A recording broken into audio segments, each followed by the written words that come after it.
everybody to Helping Your Life's Math and History, and we are going to take a look at the centrifugal force, but we're going to specifically look at the period. So when you see something spin around in a circle like a gear or a marker, even a car doing some donuts on a field where it shouldn't be, then there is centrifugal force. But what we're trying to calculate is A, how fast the object is rotating at, and B, how long does it take for the object to make one rotation or one revolution. And the crazy thing is, we need to understand what a rotation versus a revolution is. Well, a rotation is something that's spinning on its own axis. If this gear was placed on a piece of a stick or an axle, it would be rotating like this. But the other thing is called a revolution. It's an orbital motion where it uses more than one axis, which means it's going around something. It may not be spinning, but it's going around something.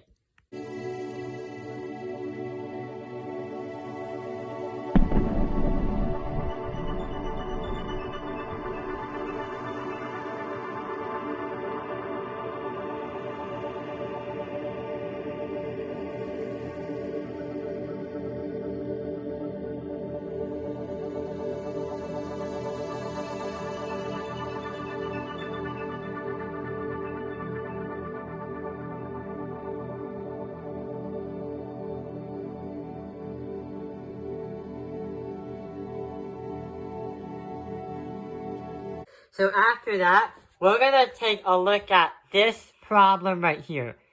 A gear has a radius of 0.5 meters and has a speed of 10 meters per second. What is the time needed to make one full rotation? In order to start solving this problem out, there are two formulas that we can use. The time is going to be equal to the area of a circle, actually not the area of a circle, the circumference of a circle. Then we have to divide that by the velocity, the speed of something that's rotating or revolving. The other one is to find the velocity. If you have time, but you need to find velocity, you have 2 pi r as the same thing. But instead, you have to divide by t. So those are the two formulas. But hang on.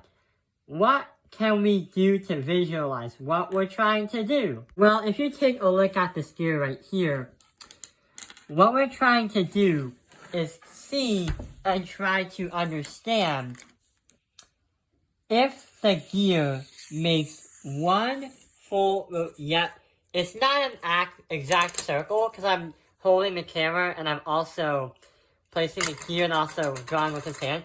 But A, how long in time, like how much time does it require to take one full rotation? And how fast is the gear moving to make one full rotation?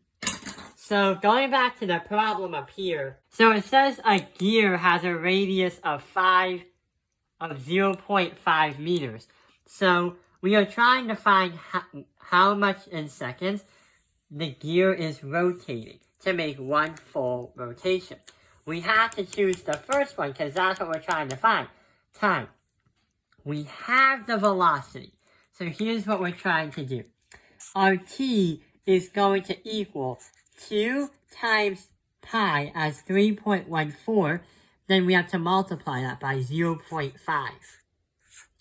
Then we have to divide that by 10 meters per second, right over here.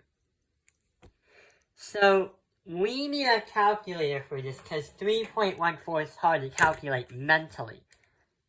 So 3.14 times 2, then we have to multiply that by 0.5.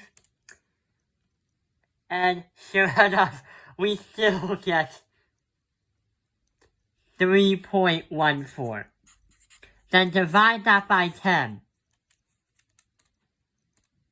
It takes the gear 0.314 seconds to make one full rotation if the radius is 0.5 meters, and also if the gear is rotating at a speed of 10 meters per second.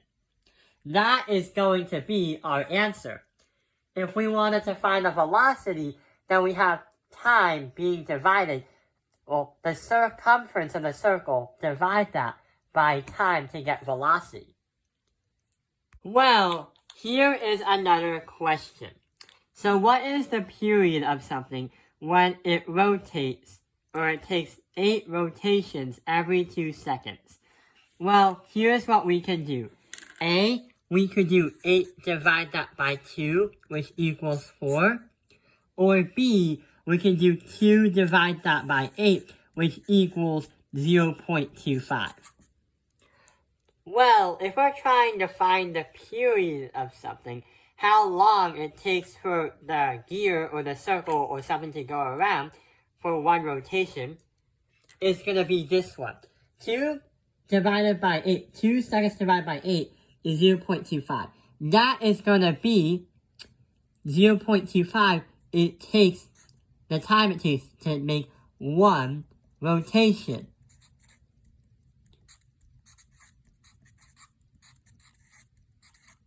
If you do the other equation over here, where 8 divided by 2 equals 4, that is meaning how many rotations or revolutions per second. So the number of rotations / revolutions per second. So that's why many people could get this incorrect on a quiz or even a test. And that explains the centrifugal force period. I hope this video has helped you understand the centrifugal force period. Thank you for watching Taoping Airlines Math Industry. Like and subscribe.